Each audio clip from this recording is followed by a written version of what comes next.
Good morning students. Our today's topic is interhalogen compounds. Interhalogen compounds हम देख चुके हैं। हैलोजेंस की केमिकल प्रॉपर्टीज़ में हमने देखा था कि जब two different kind of halogens are combined together they react, they form interhalogen compound. और हमने ये भी कहा था कि इसे हम डिटेल में आगे पढ़ेंगे। तो interhalogen compound is very important topic और इससे रिलेटेड क्वेश्चंस एग्ज़ाम में एक ना एक क्वेश्चन ज़रूर इससे रिलेटेड एग्ज़ाम में पूछा जाता है। तो हमें पता है इंटरहैलोजन कंपाउंड क्या होते हैं।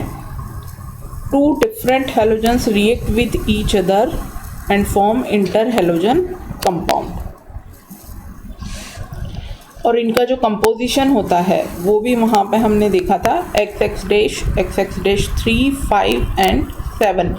यहाँ पे X से हमारा मतलब है लार्ज साइज हैलोजन।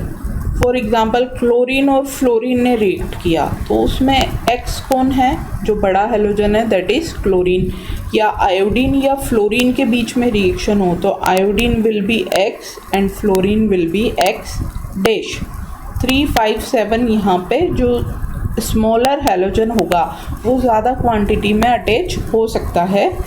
सिंपल हमें दिख रहा है इसमें कि जो स्टेरिक रीज़न है कि स्पेस में उनका जो ओरिएंटेशन है, तो ऑब्वियसली जो लार्ज साइज एलिमेंट है वो अपने साथ ज़्यादा स्मॉलर साइज एलिमेंट्स को अटैच कर सकता है।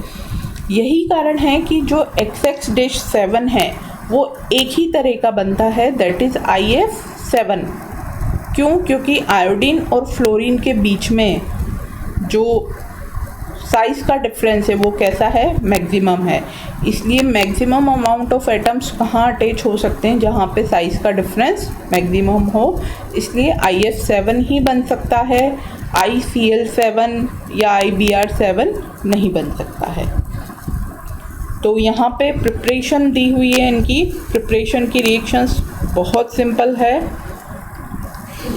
जो भी हमें बनाना है फॉर्मूले हमें पता है XX-3, 5, 7 के अकॉर्डिंग, उस के हिसाब से जैसे क्लोरीन और फ्लोरीन बनाना है, ClF बनाना है, तो क्लोरीन और फ्लोरीन लेंगे हम नेचुरल फॉर्म में, जिस डायटोमिक फॉर्म में वो होते हैं Cl2 + F2 से बन जाएगा ClF। और हमें रिएक्शन को बैलेंस कर देना है। जैसे ICl3 बनाया है, I2 + Cl2, ICl3 बन गया और रिएक्शन को बैलेंस कर दें। इस तरह से ClF3, BrF3, BrF5, ICl, कोई भी जो फॉर्मूला है वो हम बना सकते हैं। तो इनकी जो प्रिपरेशन की रिएक्शंस है वो एकदम ही सिंपल है। IF7 मान लो हमें बनाना है तो हम रिएक्शन करवा देंगे I2 + F2 is forming IF7। फिर उस रिएक्शन को हमें बैलेंस करना है। यहाँ पे जो टेबल हमें दी हुई है, टेबल में हमें चारों तरह के इंटरहैलोजन कंपाउंड हमारे दिख रहे हैं, XX-3, 5 एंड 7। यहाँ पे हमें ध्यान क्या रखना है, इनका कलर जो भी है, फिज़िकल प्रॉपर्टीज़, वो हमें ध्यान रखने की ज़रूरत नहीं है। लेकिन इम्पॉर्टेंट बात है यहाँ पे इनका शेप एंड हाइब्रिडाइजेशन। और जो क्वेश्चन पूछा जाता है वो भी इंटरहैलोजन कंपाउंड में से क्वेश्चंस किस किस तरह के बन सकते हैं। पहला क्वेश्चन बनता है define interhalogen compounds and what kind of interhalogen compounds may be form. तो डेफिनेशन हमारी सिंपल सी है, when two different halogen react each other they form interhalogen compound. या interhalogen compounds are compound formed by two different halogens. जैसे फिर ये सारा हमारा XX-3, 5 एंड 7, जिसमें हमें मेंशन करना है कि X is large size halogen and X dash is smaller size halogen. फिर एक रीजनिंग का क्वेश्चन बनता है, why in case of XX-7 only IF7 is possible.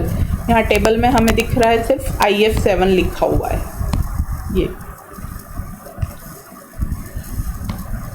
तो वहाँ हम लिख देंगे कि जो साइज़ का डिफरेंस है वो आयोडीन और फ्लोरीन में मैक्सिमम है और इसी वजह से जो 7 एटम्स है वहाँ पे अटैच हो सकते हैं।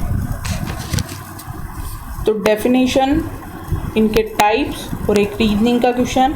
उसके बाद यहाँ पे कभी कभार पूछ लेते हैं preparation, how IF7 will be formed, how BRF3 BRF5 will be formed.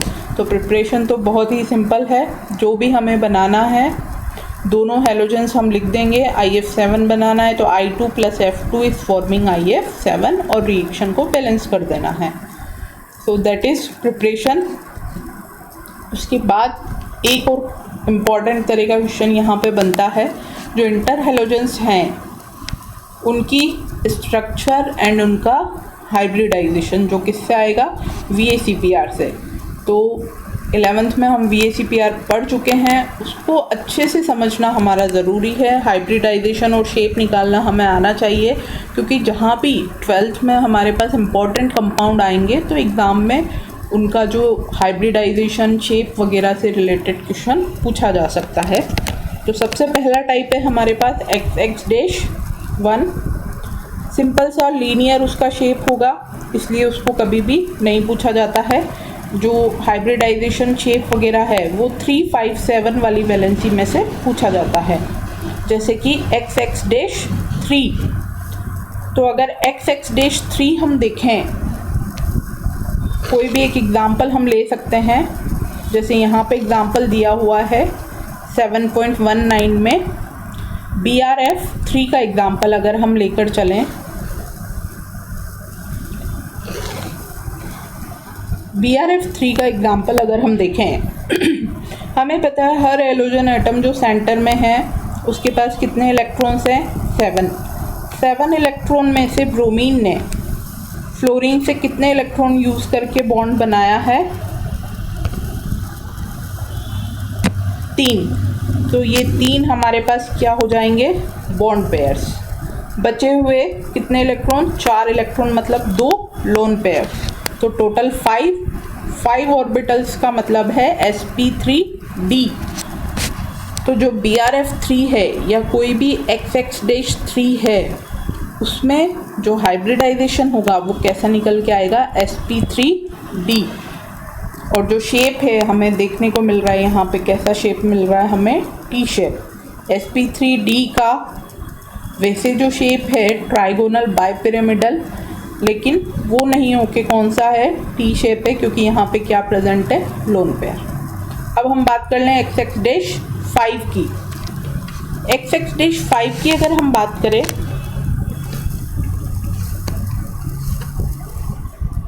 तो जो सेंट्रल हेलोजन एटम है उसके पास 7 इलेक्ट्रॉन्स हैं, जिसमें से 5 बॉन्ड पेयर बन गए हैं, 2 इलेक्ट्रॉन बचे हैं, मतलब 5 + 1 lone pair, 5 bond pair 1 lone pair. तो जो हाइब्रिडाइजेशन निकल के आएगा वो आएगा sp3d2। और sp3d2 मगर 1 लोन पेयर है तो जो शेप है वो कैसा होगा, square pyramidal. In case of XX-3 shape कैसा है, टी शेप।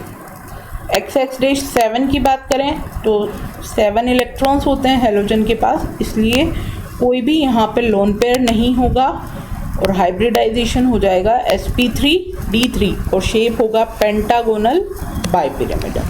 तो ये हमें ध्यान रखना है, यहाँ पे जो 3 केसेस हैं हमारे पास XX-3, 5 एंड 7, उनमें जब हाइब्रिडाइजेशन हम निकालते हैं तो हाइब्रिडाइजेशन उनमें आएगा कंटिन्यूसली। XX-3 में है sp3d, XX-5 में sp3d2, एक d ऑर्बिटल इंक्रीज हो रहा है, और XX-7 में है sp3d3। शेप जो sp3d के केस में 2 लाइन पेयर हैं, इसलिए बेंट टी शेप आएगा, जैसा हमने यहाँ पे देखा है BRF3 में। 5 के केस में भी डिस्टोर्टेड केस है, क्योंकि 1 लोन पेयर यहाँ भी है तो स्क्वायर पिरामिडल, और 7 के केस में एक भी लोन पेयर नहीं है, इसलिए पेंटागोनल बाइपिरामिडल। तो हमने देखे हैं इंटर हेलोजन कंपाउंड्स, और उसमें इम्पॉर्टेंट क्वेश्चंस आपको बता चुके हैं क्या क्या बनते हैं, उनकी डेफिनेशन, टाइप्स, X क्या है, X डैश क्या है, प्रिपरेशन से रिलेटेड रिएक्शन, और ये जो 3 केस हैं हमारे पास, इनमें हाइब्रिडाइजेशन एंड देयर शेप, और शेप को ड्रॉ करना भी हमें पता होना चाहिए। ये इंपॉर्टेंट क्वेश्चंस इंटर हैलोजन से रिलेटेड एग्जाम्स में पूछे जाते हैं।